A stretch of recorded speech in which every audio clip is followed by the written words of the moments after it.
Hello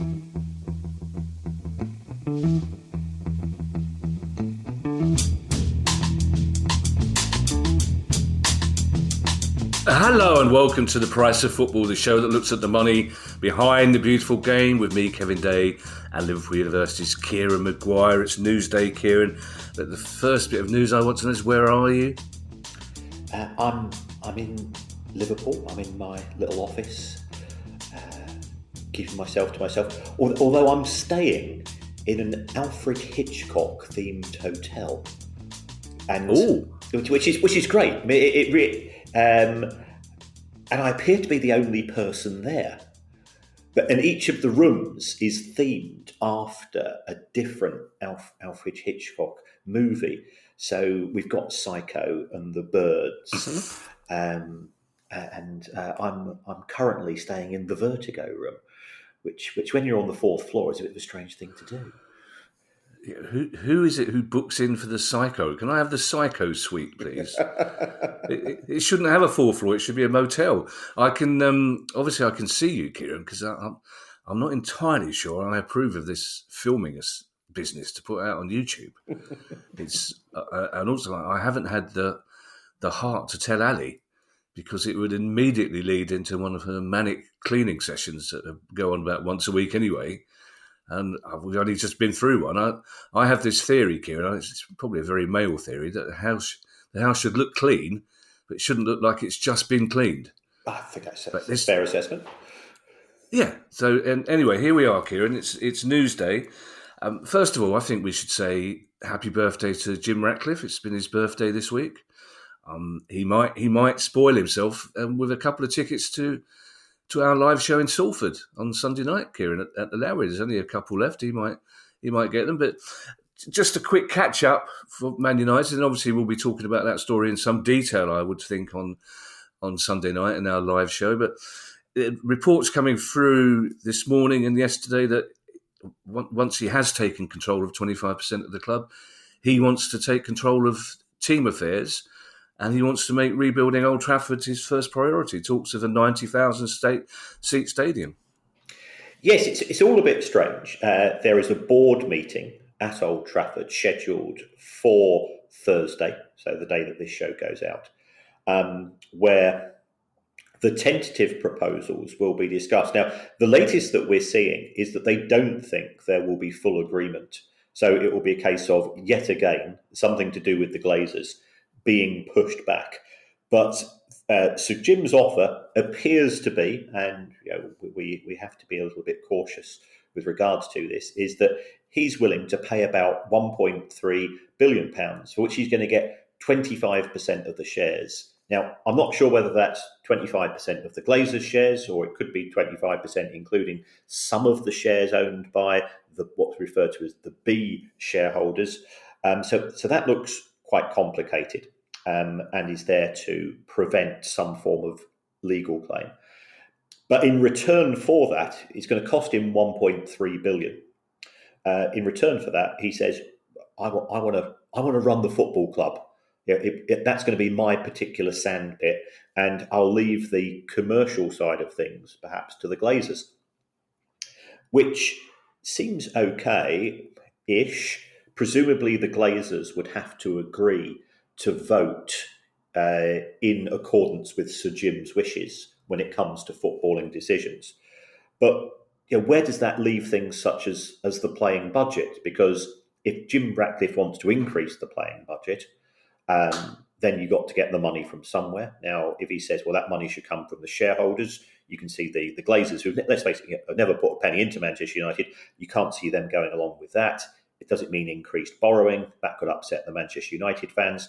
So the more you read about it, you end up with more questions than answers. It does seem a very sort of Frankenstein's monster of a deal, where you get somebody running part of the business and potentially somebody running the other part of the business, because at some point in time, they're going to come into conflict. Well, listen, it strikes me, Kieran, there's two things. Jim Ratcliffe saying he wants to take over the running of the football club is pretty much a vote of no confidence in how the Glazers have been running the football club for the past 10, 15 years, isn't it? And also Sheikh Jassim has been very scathing this week about the way his negotiations were handled in the past year. Yes, I mean, I agree with you on that first assessment. Yeah, and this isn't a football show, but I've got the data which says that over the course of the last decade, the budget at Manchester United in terms of signing players has been around about £1.6 billion. And I look at that squad and I'd say, with the exception of Bruno Fernandes, could you say when was the last decent player that Manchester United bought? So they've got a cracking one there.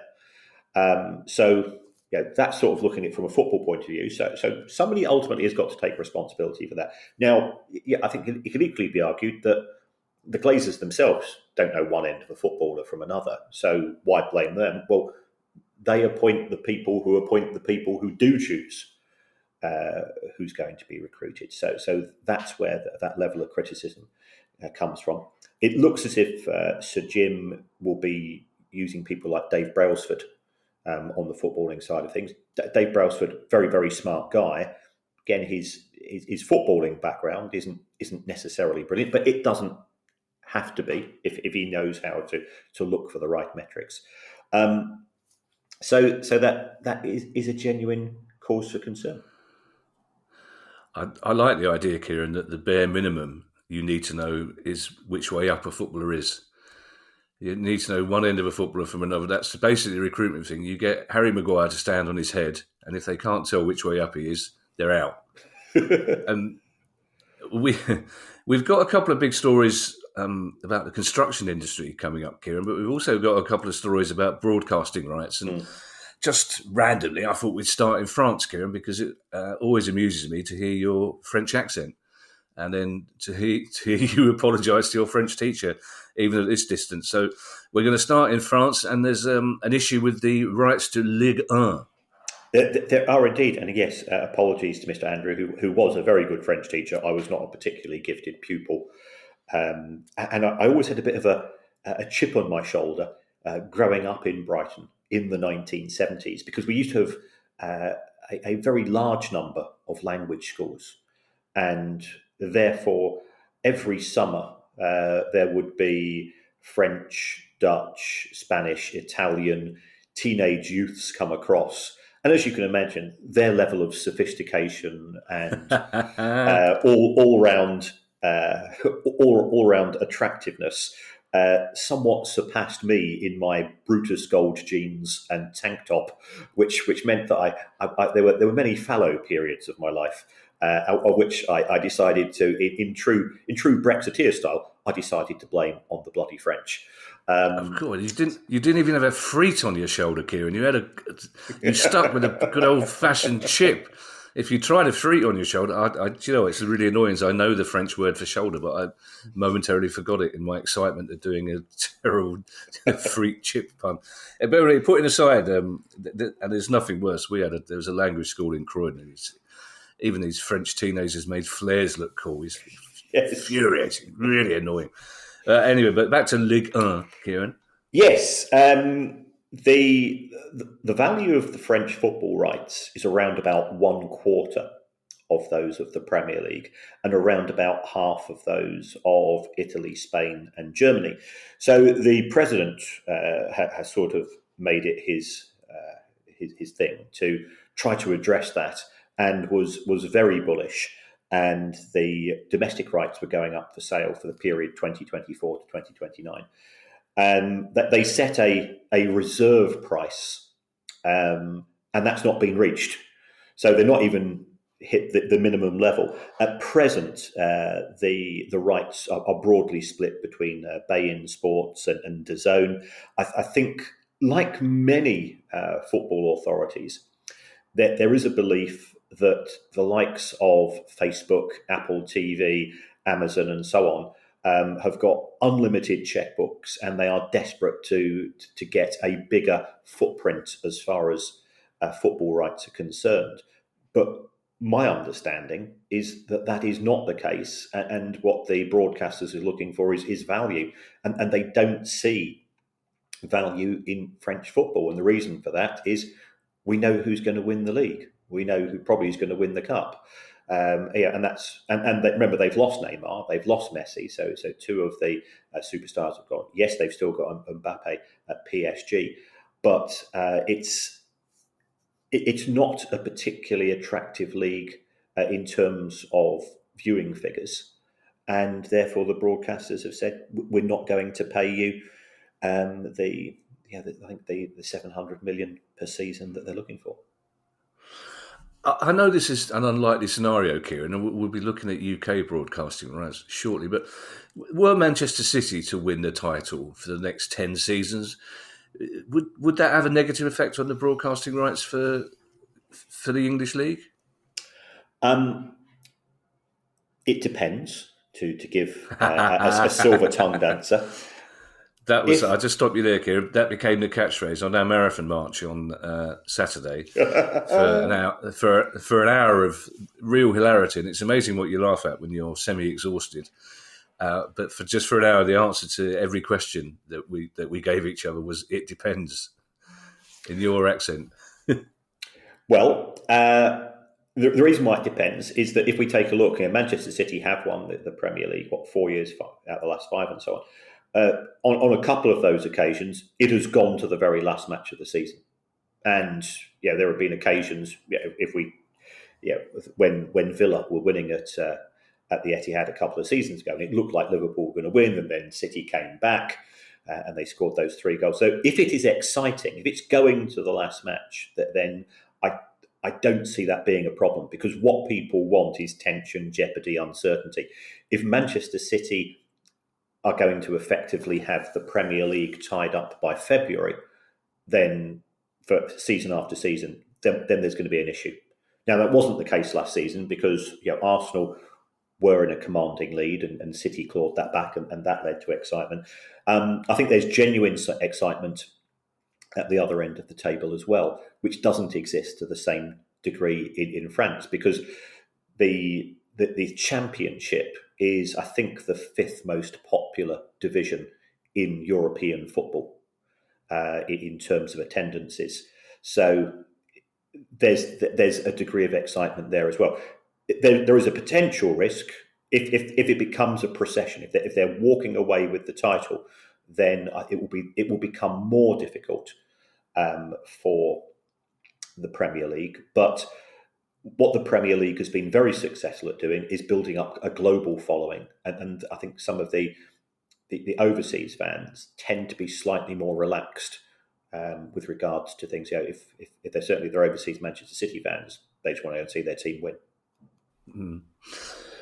Well, a lot of those overseas fans, Kieran, will be Liverpool supporters. And the first of our construction stories is a slight irony that the new upper tier of the Anfield Road stand, which was supposed to extend their capacity, has actually ended up reducing it until the end of the season. Well, that's right. Liverpool did put forward proposals, and they had a construction deal, but the construction company has gone into administration. They've had to therefore get new contractors, and the Anfield Road stand expansion would have taken Anfield's total capacity to 61,000. So that would have been an increase of 7,000. Although, if you look at the breakdown there, I think it shows the psychology of FSG as an ownership group. There were going to be 2,000 hospitality seats, which are very, very lucrative. There are going to be 4,000 seats going to members. And Liverpool have got a very successful membership scheme in which there are thousands and thousands of members, and you have to pay, I think it's at least 35 quid, and that effectively buys you a lottery ticket. And then on 2 occasions during the year, tickets go on sale, and there's a bun fight, and you end up with a ticket for such and such a match. They are hugely oversubscribed because that's due to the success of Liverpool. We've always said that Jurgen Klopp's very personable. The club is riding on a high at present. The football's excellent as well. And only 1,000 of the additional seats were going to season ticket holders. Liverpool has probably the lowest proportion of tickets available to season ticket holders of any club in the country. And that's a deliberate policy, because if you are a Liverpudlian and you've got a season ticket, how often do you go to the megastore? Once a year. How are you likely to get to the ground 2 or 3 hours before kickoff and therefore spend more money on programs, on catering, on merchandise? The answer is no, because you go to, as we've always said about football, it's the same blokes in the same booze, they're talking the same bollocks week in, week out, which isn't necessarily good for the club's coffers. So that's the reason why they were not keen to increase significantly the number of season ticket holders. But because they were having some work in progress, they've had to say, we're going to actually reduce the capacity down to 51,000. And there's the intention was to have the match open, or have the stadium open for this weekend. It's the Merseyside derby, so it's a critical match. I'm in my office. I'm in a corridor. They're half blue. They're half red. There's already stern looks being given from office to office, as you can imagine. And the tragedy here is that some people have bought tickets for the expansion, and now Liverpool are having to get in contact with them. And this isn't a snarky comment at all. Liverpool is a global club with a global fan base. Many of those fans will have made travel plans to come to Liverpool for that weekend. So they've paid for accommodation, they'll have made their transport plans, and now they're going to have to watch the match in a pub or stay at home. But I'd still say to them, come to the city of Liverpool, because at weekends it's great, and there are great rooms in Alfred Hitchcock themed hotels. It's really weird. You wake up at because I'm a man of a certain age, and therefore, due to typical prostrate-related issues, you have to go to the toilet 3 or 4 times a night. You wake up and there's Vivian Leigh staring at you, because all of these pictures are on the ceiling. So you've got scenes from The Birds and you've got scenes from Psycho. And that your first reaction when you wake up, you're slightly blurry-eyed. You're trying to remember where you are, and then you've got Norman Bates grinning at you. Can be very disturbing indeed. But I'd still say, come to the city. You'll have a great time. But you can understand the level of disappointment that they're going to have, and not be able to get to the match itself. So this means that somewhere in your hotel, Kieran, someone's waking up every morning to the sight of a crop sprayer aeroplane heading for them. You wouldn't close your eyes, Kieran, would you? I think this is. Who came up with this idea? A Laurel and Hardy themed hotel. Of course, that would be great, where things broke every time you touch them. I'd have that, but you sound like you're staying in the most terrifying place in the world. At least Liverpool fans, Kieran, can console themselves with the fact that their new stand will open next season. At my club, that magnificent model of the new main stand that sits in reception and gets admiring glances, it's not even been. We're supposed to be finishing it this season. We're not even started it yet, Kieran, and it looks like the money it's going to cost us has gone through the roof. Yeah. I mean, I think in terms of Liverpool, I think they're still hopeful of it opening early in 2024. So but that's no guarantee. Yeah, in respect of the new stand at Selhurst, the initial cost expectations, the initial budget was 100 million. That's increased by 50%, and it looks as if the opening date is, and you'll probably know far more of the details of this than I, is now going to be 2027. There's been a land purchase in respect of Sainsbury's. There's been issues, I think, in that some local residents are being rehoused. And that can be awkward. I went on to Construction News, as is my wont, of course, when these stories come up. And the cost of concrete's gone up by 19% in a year. The cost of screws has gone up by 33%. And I'm reading stories, and these are terrible stories, Kevin, that on some construction jobs, they're using nails instead of screws, which is, wow. This is not good. No. But there's labour shortages. I don't know why there should be labour shortages in the construction industry. Can you think of anything that might have reduced the European pool of talent, which used to be able to come here so easily? not off the top of my head. No. I struggle with that one as well. Yeah, I'm slightly worried for Uncle Terry about the increased cost of concrete, because getting rid of people is going to be a lot more pricey than it used to be for Uncle Terry, isn't it? But that's right. He's never been keen on the screws anyway, has he? Yeah, these are all issues, Kieran. The trouble with Palace is that every month that goes by without work being started feeds into conspiracy theories about John Textor, because it was made quite public when John Textor bought into the club that his money was for infrastructure use. That seemed to be what everyone was agreeing. So essentially, everyone thought that the idea is that he's going to pay for the new main stand, which, as I say, does look magnificent, and God knows we are in need of an update. But of course, as each week goes by with more news of John Textor being in financial trouble around the world, there are more people who think, well, this bloody stand's not going to be built anytime soon. Yes. I mean, the only very minor consolation is that it's better not to start it than to start it and then have problems, as we've seen at Everton with Bramley Moore Dock.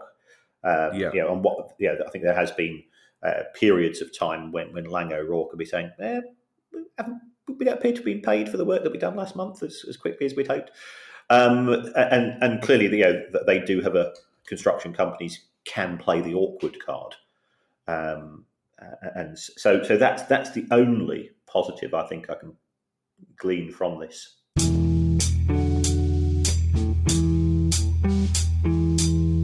This episode of The Price of Football is brought to you by Manscaped. There's no need to hubble, bubble, toil or trouble this Halloween. Manscaped's all-new Handyman is the best way to get rid of that stubble. Featuring a compact design and next-gen skin-safe technology, the Handyman was designed to give you that smooth finish without the mess of a traditional shave. Get the sweetest treat this Halloween by going to manscaped.com and use code PRICEOFFOOTBALL for 20% off plus free shipping. It may be spooky season, but you don't want to scare people with a scraggly beard. Give them something to look at with Manscaped's Handyman. With its skin-safe technology to help reduce nicks and cuts, you can finally feel confident when going for that close shave. It's suitable for wet or dry use, so you can feel free to take it anywhere and everywhere.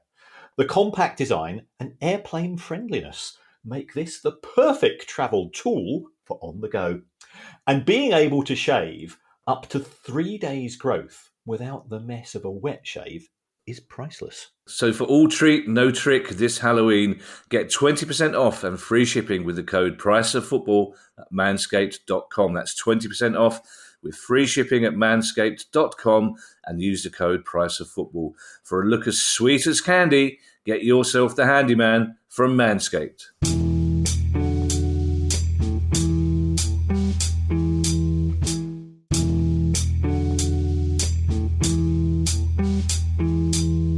It looks like, Kieran, that Chelsea have resigned themselves to trying to expand Stamford Bridge rather than move to a new site based on the deal they've done this week.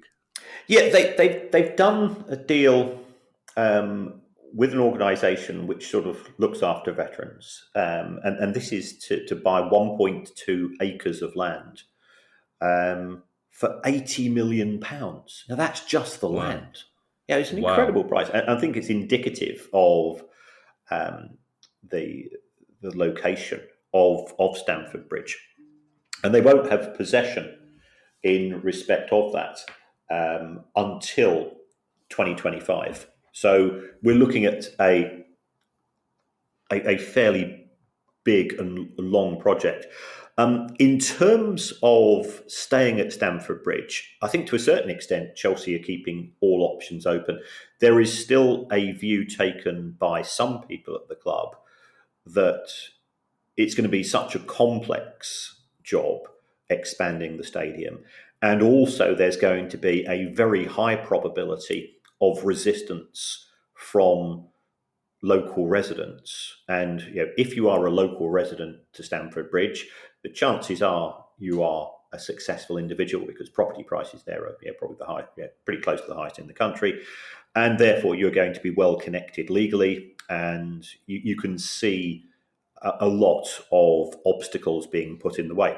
There's a further potential obstacle in the sense that Todd Boehly and co will have to persuade Chelsea pitch owners. Remember, we had Chelsea pitch owners, somebody who was connected indeed. historically to Chelsea pitch owners, and that they've got to persuade them to vote to allow Chelsea's name to be transferred.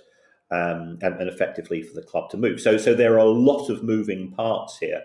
What the Boehly Group appear to have done is to say, well, if we are going to expand, we've got a nice piece of land. And even if we move, then potentially we've got an even bigger plot of land to sell to developers.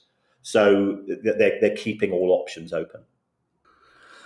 And when you say they're buying the homes of military veterans, we're not talking about Chelsea pensioners here, Kieran, are we? Because that wouldn't be a good look PR-wise, seeing 100 elderly chaps in those lovely red uniforms being herded down the road with their rucksacks on their back, would it? I don't think it's as extreme as that, but I think there have been one or two complaints. I mean, what Chelsea do with the pensioners is absolutely fantastic, and again, it's sort of absolutely in a very commercial and business orientated world. That's one of the good things about football. Yeah, for those of our listeners around the world, you'll have seen, if you've watched Chelsea games, you'll have seen these elderly chaps.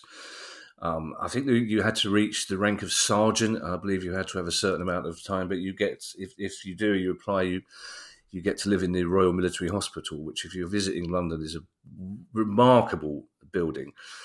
But Chelsea have always had a very good relationship with the Royal Military Hospital and the pensioners. So I was being flippant, but there are people who would be very upset if there was any impact on the Chelsea pensioners in Chelsea's attempt to expand the ground, although there's a lot of space around that Royal Military Hospital. And speaking of Chelsea, Kieran, there are still people wanting to know what happened to the money generated by the sale of the club last year that by now should be providing relief in Ukraine.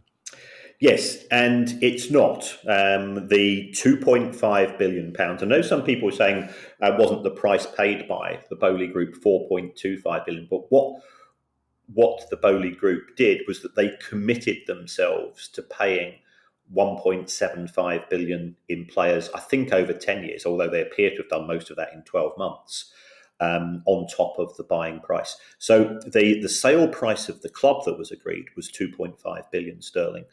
And that is sitting in a bank account because by all accounts, Roman Abramovich is saying, well, when I said that money should be given to the victims of the conflict in Ukraine, that includes a broad definition of victims, including people back in Russia. And I think we are very unequivocal here. Our support is for Ukraine, but also I have historic links to Russia, having worked there on a regular basis. I can assure you there are many families who have seen their sons go to the front and have been slaughtered because they've been poorly equipped, they've not been given appropriate training, and so on. So there has been genuine losses on the Russian side as well. But that was not the message, I think, with the interpretation that we've seen here in the UK. So because the assets of Roman Abramovich were frozen as opposed to seized, those funds cannot be released from effectively the government bank account until Roman Abramovich signs off. And you don't see or hear anything of him these days. With the exception of this story, I have Google alerts on probably about 200 or 300 football clubs, individuals, people connected with the game, and his name comes up very rarely. Unlike that of William Story, but that's another story. Yeah, I'm slightly worried, Kieran, that the next time Roman Abramovich's name does come up, it's after he's read the chapter about him in our book. Oh, lordy! So it's probably best he is keeping a low profile. Yes. Hopefully he's not in that lair somewhere waiting for Amazon to deliver our new book. I presume, Kieran, £2.5 billion is a huge amount of money, and whatever bank account it's lying in, it must be generating huge amounts of interest, is it? It is, but But that doesn't save lives. That doesn't provide relief. Right. That doesn't provide food and clothing and shelter, which is needed now. And we are all suffering conflict fatigue. Yeah, I think the initial huge wave of support for what happened in Ukraine, I don't think people have changed their views, but it's not something that's being discussed, and there are still people being killed, and there's still people trying to put a roof over their heads because of the bombing and the destruction that's been caused. And that money would be better used now rather than having to wait a few more months or years whilst the lawyers wrangle and Abramovich prevaricates. Yeah, just sadly, the world is looking elsewhere at the moment, Kieran, isn't it? I just thought when I was a kid that things would get better as you got older, that we'd get more civilised, but obviously I was naive. Every now and again, Kieran, and normally accidentally, I will catch an advert for DAZN announcing a big fight between two people I've never heard of and asking me to pay a lot of money for it, which of course I ignore. But DAZN look like they're getting into a big fight of their own, Kieran. That's right. I think, was it at the weekend they had the fight between KSI and Tommy Fury? I'm trying to sound slightly as if I know what I'm talking about here. I did watch the highlights of that fight, and I'm not a huge fan of boxing, but I probably, like you, remember sort of the glory days of the 80s and Nigel Benn and Chris Eubank. And boxing used to be a big sort of huge, big issue. And I've still got huge respect for people that follow the noble art, and it is an art. I can only describe the KSI versus Tommy Fury as being less entertaining than watching a fight in a flat roof pub car park, of which I have seen. Yeah, having run a series of failed pubs and clubs in the northwest of England that have gone into administration. One of the delights used to be that some of the shadier places that went into administration. I as you know, I used to be there on a Friday and Saturday night because I don't drink, and therefore I could do the cash counts and stock takes and various bits and pieces at midnight. And yes, flat roof pub car park fights are a thing of wonder. But they were certainly more entertaining, and they probably landed more blows than what we saw last weekend. But never mind these people who are besmirching the Queensberry rules in the name of a quick pay-per-view. DAZN looks like going to be involved with a pitch for the way that the Premier League organises football. Is it offers packages, and what we've had recently, I think Sky have had 3 of the packages. BT Sport had 1, and then there was a small package of 20 matches, which Amazon. I'm not saying the Premier League gave them away, but I think the Premier League was trying to entice Amazon into the market, and those fixtures. Amazon picked up 20 matches a season, and it cost them 30 million quid, £1.5 million a match. Sky are paying around about 10 million a match. BT Sport are probably paying around about 6.5. So there was the post Christmas matches. I think there was a pre Christmas match, and Amazon were pretty happy.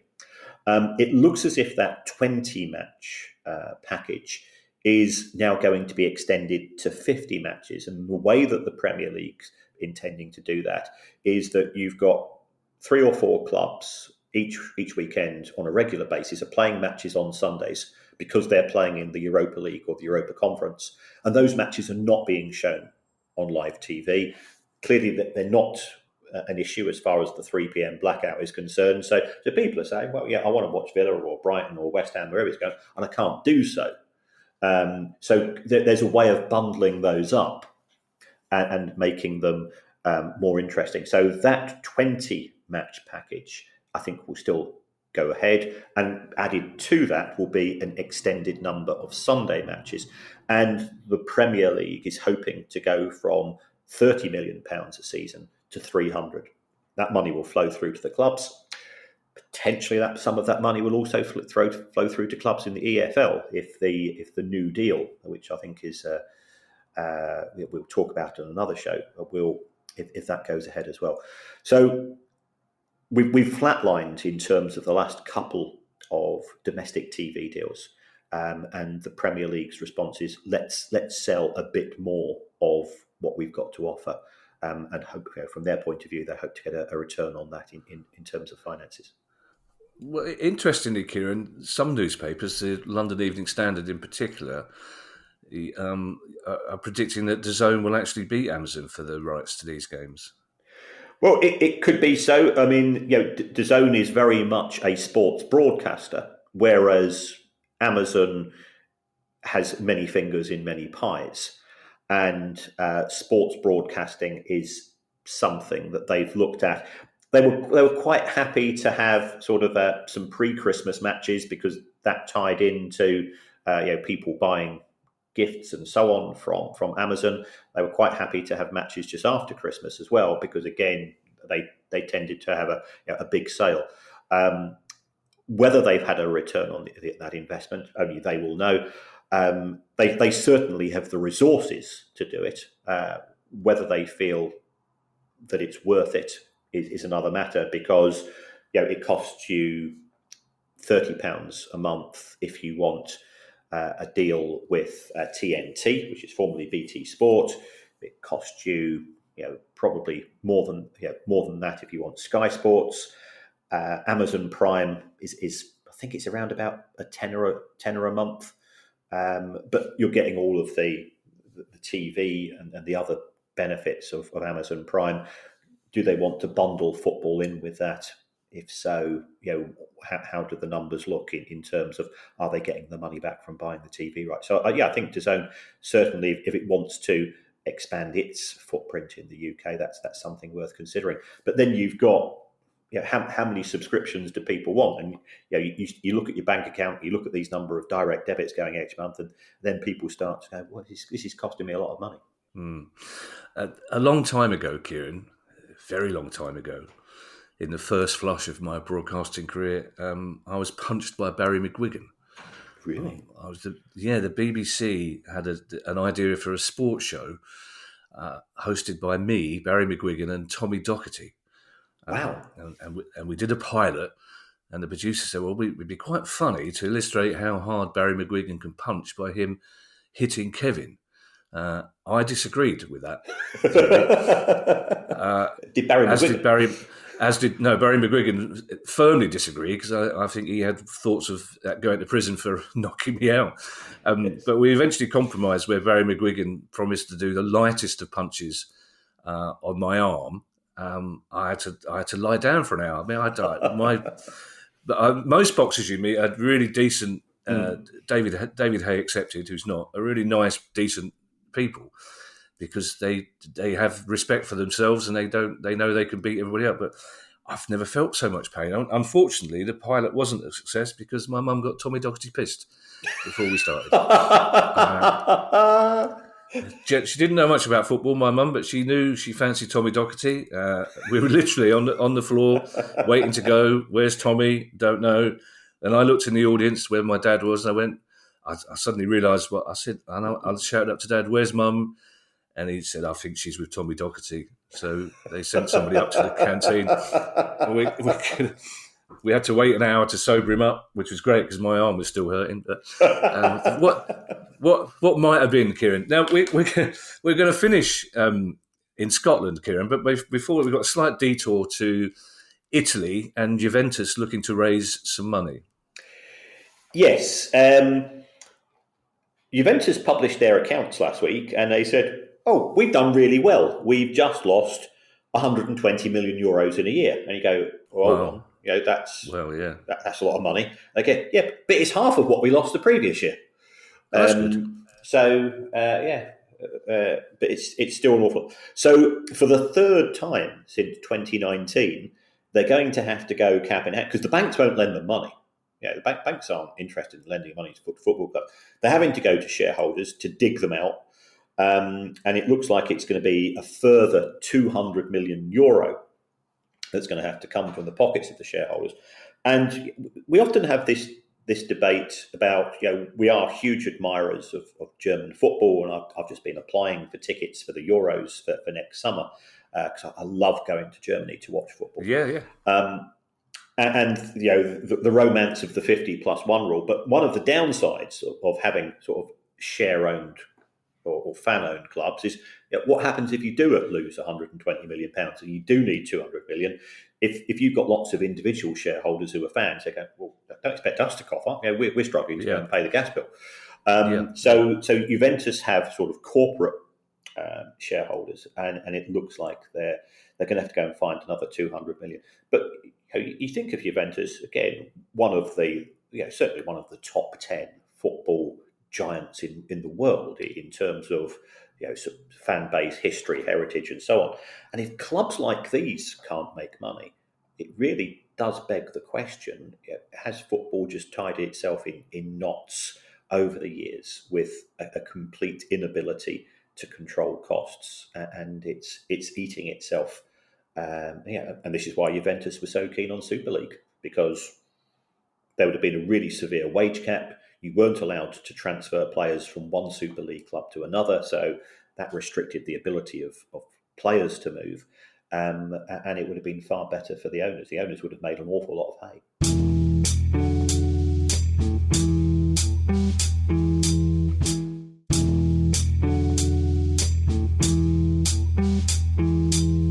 Well, in Scotland, Kieran, Forfar Athletic, which for a South Londoner, that's very hard to get through without.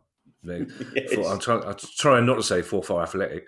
Forfar Athletic are doing exactly the same thing as Juventus, but I guess the amount of money involved is much, much smaller.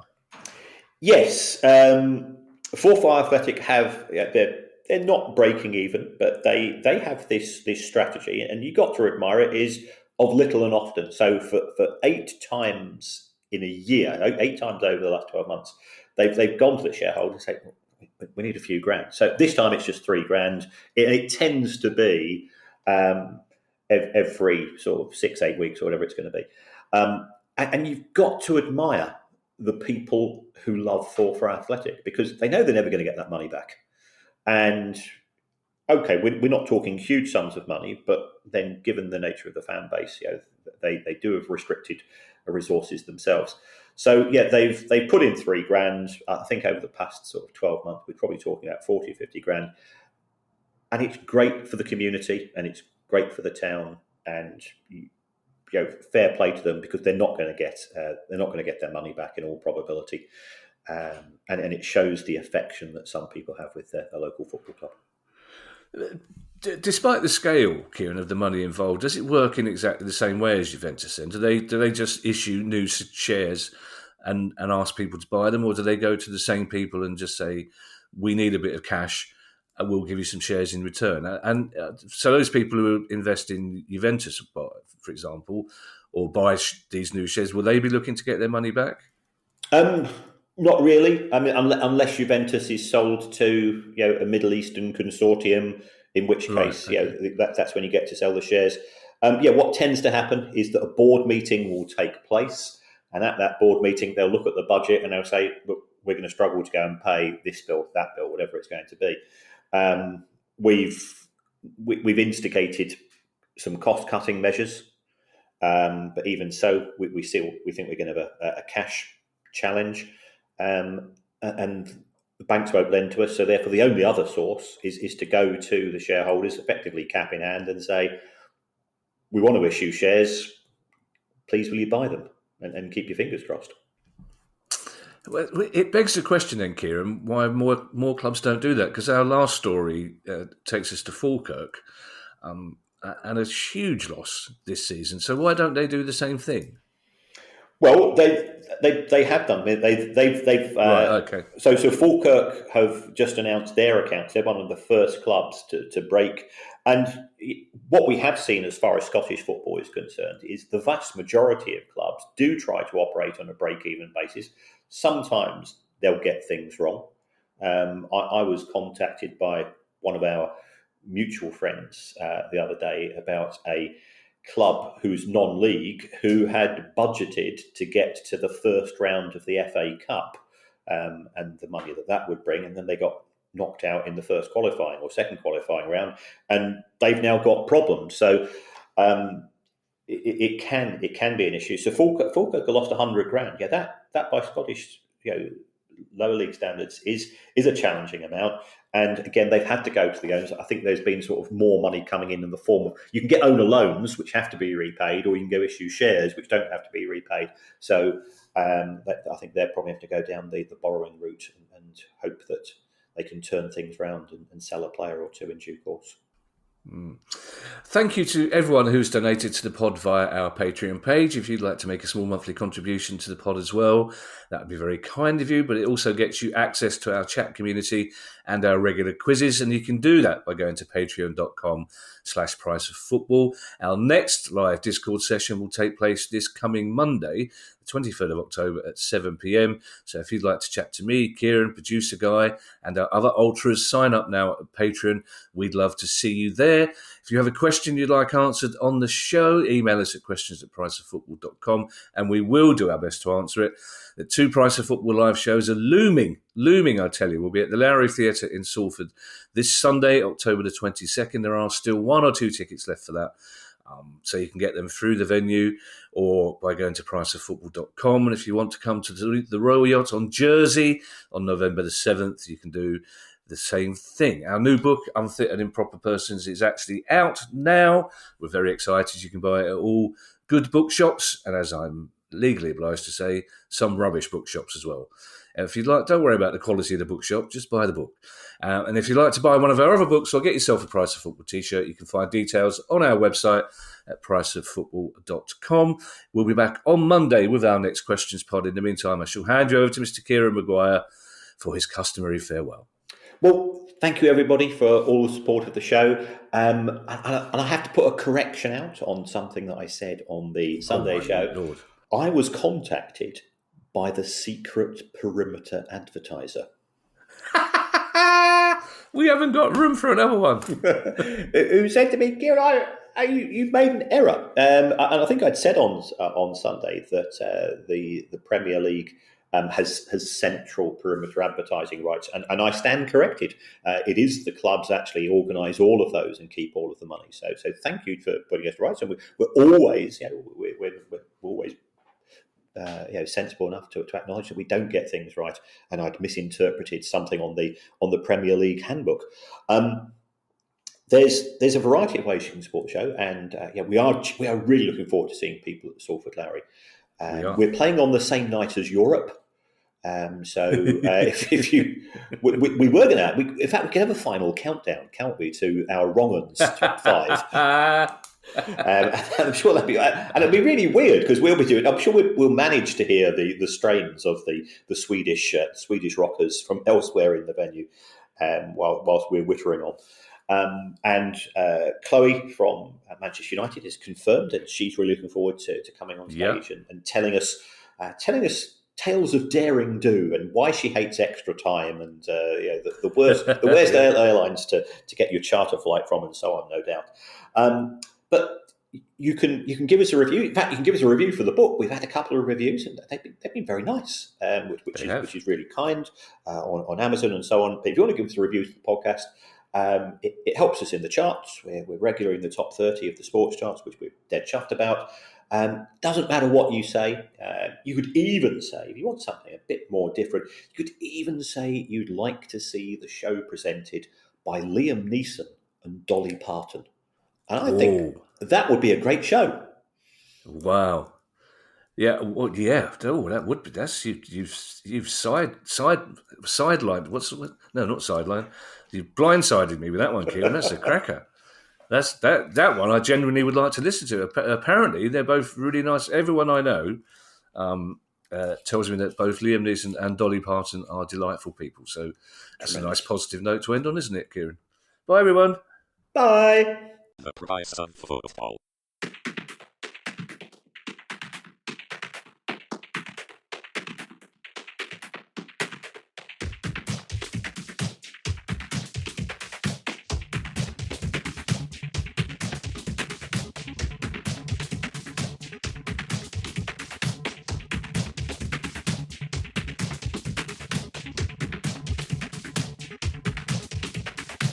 provides some football.